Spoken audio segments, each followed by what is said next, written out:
2023 मध्ये मजुरी आलेली.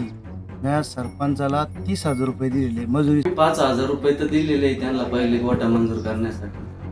गंगापूर तालुक्यातील पंचायत समिती अंतर्गत राबवण्यात येणाऱ्या वैयक्तिक लाभाच्या योजनांमध्ये मोठा गैरप्रकार झाल्याची तक्रार करण्यात आली होती. लाभार्थ्यांकडून योजनांचा लाभ देताना पैशांची मागणी केली जात असल्याची गंभीर तक्रार करण्यात आली होती. विशेष म्हणजे विहिरींचे अंतरिम बिल काढताना पंचायत समितीतील काही इंजिनियरकडून एजंटमार्फत पैशांची वसुली होत असल्याचा आरोपही करण्यात आला होता. इतकेच नव्हे तर इतर योजनांमध्ये देखील अशीच वसुली सुरू होत असल्याची शंका देखील व्यक्त केली जात होती. या पार्श्वभूमीवर पंचायत समितीच्या सभापती सौ कविता रवींद्र चव्हाण यांनी गटविकास अधिकाऱ्यांना लेखी पत्र देत कडक भूमिका घेतली आहे.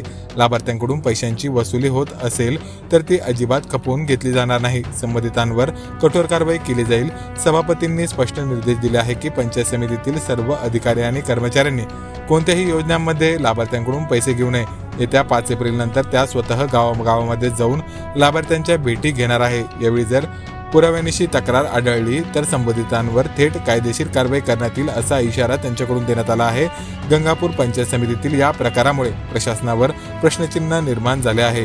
आता सभापतींच्या इशाऱ्यानंतर प्रत्यक्ष कारवाई होते का हे पाहणे महत्त्वाचे ठरणार आहे. मात्र ही बाब मराठी पत्राने सर्वप्रथम दाखवून सभापतींच्या निदर्शनास आल्यानंतर यावर सभापतींनी आता लेखी पत्र देखील काढले आहे. आता यात काय कारवाई होईल याकडे सर्वांचे लक्ष लागून आहे.